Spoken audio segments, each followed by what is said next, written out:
Oke, halo, assalamualaikum warahmatullahi wabarakatuh. Selamat siang semuanya.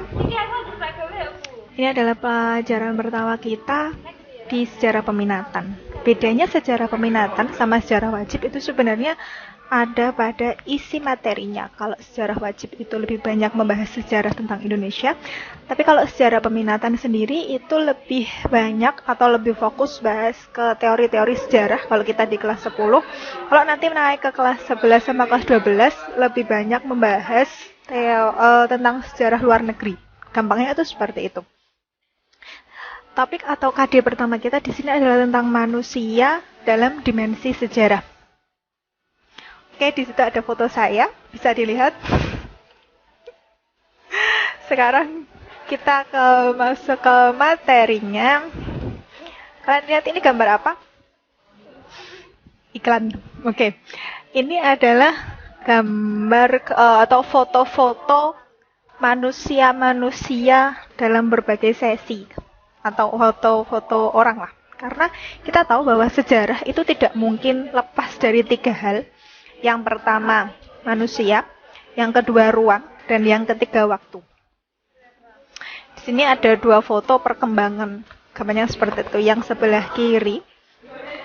Yang sebelah kiri ini adalah foto anak-anak SMA yang berkunjung ke museum. Sedangkan di sebelah kanan adalah mahasiswa yang berkunjung ke tempat bersejarah atau candi. Seperti itu. Jadi di sini kan bisa lihat. Sejarah itu adalah gabungan antara manusia, ruang, dan waktu. Tidak mungkin ada 3 hal tersebut yang sama persis di dunia ini. Jadi, misal, sama-sama kalian. Apakah kalian mungkin bisa di ruang dan di waktu yang berbeda? Kan tidak mungkin. Kalian pasti ada di ruang suatu tempat satu dan di suatu waktu yang satu. Kita lanjut saja, dimensi sejarah. Dimensi sejarah itu maksudnya apa? Komponen dalam sejarah itu ada apa saja? Ada 3 tadi yang pernah saya sebutkan. Yang pertama, manusia. Di gambar 1 kalian bisa lihat, ada gambarnya itu kelas kalian. Yang kedua itu ruang. Ruang itu apa? Ruang adalah suatu tempat terjadinya suatu peristiwa. Ruang tidak melulu tentang nama kota, nama negara, tidak hanya seperti itu. Ruang itu bisa dikatakan kelas, bisa dikatakan daerah, bisa dikatakan suatu negara, dan seterusnya. Waktu. Waktu itu apa? Waktu adalah gabungan dari menit, detik, jam, hari, bulan, tahun, dan seterusnya. Itu waktu. Jadi sejarah adalah gabungan antara 3 hal tersebut. Jadi, intinya gampangnya, dimensi sejarah atau sejarah itu terdiri dari apa saja, yaitu 3 tersebut, manusia, ruang, dan waktu. Manusia itu siapa? Orang-orang yang ada dalam sejarah tersebut. Oke, contoh seperti ini. Peristiwa proklamasi terjadi pada tanggal berapa? 17 Agustus 1945. Ruangnya, tempatnya itu di mana? Ya, Jalan Pegangsaan Timur nomor 56. Di sini kita bisa golongkan 3 dimensi sejarah. Manusianya siapa yang terdapat atau yang tergabung dalam peristiwa proklamasi? Ada Insinyur Soekarno, Muhammad Hatta, dan seterusnya. Sedangkan ruangnya ada di mana? Tempatnya tadi di mana? Jalan Pegangsaan Timur nomor 56. Oke. Dan waktunya kapan? Kita tahu bahwa proklamasi itu tanggal berapa tadi? 17 Agustus 1945. Waktu di situ tidak terbatas pada tanggal, jam, itu semuanya waktu. Sore hari itu pun disebut waktu, malam hari itu pun disebut waktu. Kita sekarang bahas ke konsep waktu. Pada dasarnya konsep waktu itu terbagi menjadi 4. Ada perubahan, perkembangan, pengulangan, dan kesinambungan. Apa bedanya 4 konsep waktu tersebut? Yang pertama, perkembangan. Kalian lihat 2 gambar ini. Ada gambar Jakarta tempo dulu dan ada gambar Jakarta zaman sekarang. Bedanya apa? Oke, ini adalah Jakarta tempo dulu. Jadi dia Jakarta masa dulu, Jakarta masa sekarang.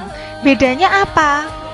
adanya perkembangan antara perkembangan itu definisinya adalah apa? Pergeseran dari satu kondisi ke kondisi yang lain. Gampangnya, ketika suatu kota itu pasti mengalami perkembangan. Jarang sekali ada kota yang mengalami penurunan, kecuali tertentu. Kalian pernah dengar Chernobyl? Chernobyl adalah sebuah kota yang akhirnya hancur karena apa? Karena di situ dia terdapat nuklir. Jadi di situ ada, kalau kita tahu ada PLTN, pembangkit listrik tenaga nuklir, yang dia itu meledak kotanya karena itu. Sekarang benar-benar jadi kota mati. Tapi kebanyakan semua kota hampir pasti akan mengalami perkembangan. Yang awalnya kecil, kemudian berganti menjadi besar. Itu adalah perkembangan. Jadi pergeseran dari satu kondisi ke kondisi yang lain. Sekarang kita lanjut, selanjutnya adalah kesinambungan. Kesinambungan itu apa? Jika suatu masyarakat masih menjalankan kebiasaan lama. Gampangnya, nggak usah jauh-jauh di sekitar kalian.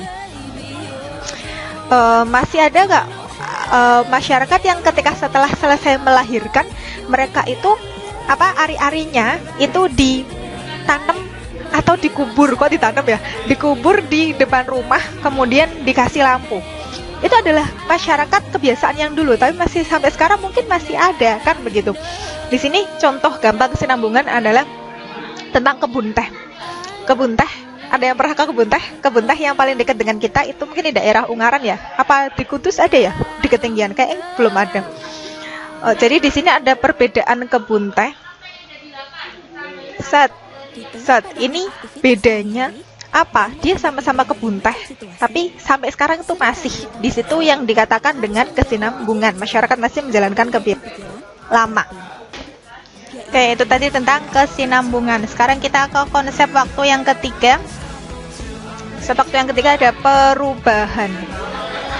Perubahan adalah pergeseran dari satu kondisi ke kondisi yang lain. Ini contoh di slide. Masyarakat dulu membajak sawah menggunakan kerbau. Mungkin sebagian besar sampai sekarang masih ada. Tapi sekarang akan lebih mudah jika menggunakan traktor. Di tempat kalian namanya apa? Ya, macam-macam ya namanya. Ini namanya perubahan, pergeseran dari satu kondisi ke kondisi yang lain. Ke di sini rame ya, sorry ya. Itu perubahan. Kita ke materi yang terakhir tentang pengulangan. Tidak ada istilahnya sejarah berulang. Yang ada hanya apa? Polanya saja yang berulang. Jadi tidak mungkin ada sejarah berulang, kalian lahir kemudian lahir kembali, itu tidak mungkin. Yang ada hanya polanya. Di sini dicontohkan demonstrasi mahasiswa tahun 1966 dan demonstrasi mahasiswa tahun 98. Di situ kenapa di sini dikatakan pengulangan? Karena ketika demonstrasi mahasiswa tahun 66 itu berakhir dengan atau tujuannya itu apa? Untuk menurunkan Soekarno. Hal ini sama dengan demonstrasi mahasiswa tahun 98 yang polanya itu sama, tujuannya apa? Untuk menurunkan Soeharto. Jadi di sini pola mahasiswa itu sama. Mereka ingin mengubah negara dengan pola yang sama, melakukan demonstrasi, meminta pemerintahan turun, dan akhirnya itu berhasil. Itu berhasil pada tahun 1966 dan 1998. Makanya di sini dikatakan pengulangan atau teori waktu itu berulang, sejarah yang berulang. Jadi kalau sejarah berulang, bukan peristiwanya yang berulang, hanya polanya. Misal contoh, ini gunanya ketika orang mengatakan orang-orang sejarah itu seperti dukun. Kenapa seperti itu? Seperti ketika akan terjadi letusan Gunung Merapi, orang-orang itu akan melihat dari polanya. Secara gampangnya, orang-orang ketika akan gunung meletus itu gampangnya itu apa? Akan ada hewan-hewan turun dari gunung. Pola-pola yang diketahui di situlah yang dikatakan bisa dikatakan sebagai pengulangan, karena suatu hal-hal itu memiliki pola yang sama. Nah, itu tadi 4 konsep waktu dalam sejarah. Yang pertama perubahan, kedua perkembangan, ketiga pengulangan, dan 4 kesinambungan. Oke, terima kasih semuanya. Kalau membutuhkan ini materi ini dalam membaca, bisa dicek di buku sejarah peminatan yang sudah kalian pinjam di perpus, atau yang belum nanti bisa menghubungi saya. selanjutnya kita bahas di kolom komentar. Kalau saya harap sekali ada pertanyaan untuk penugasan selanjutnya, tunggu ya. Oke, terima kasih. Selamat siang. Assalamualaikum warahmatullahi wabarakatuh.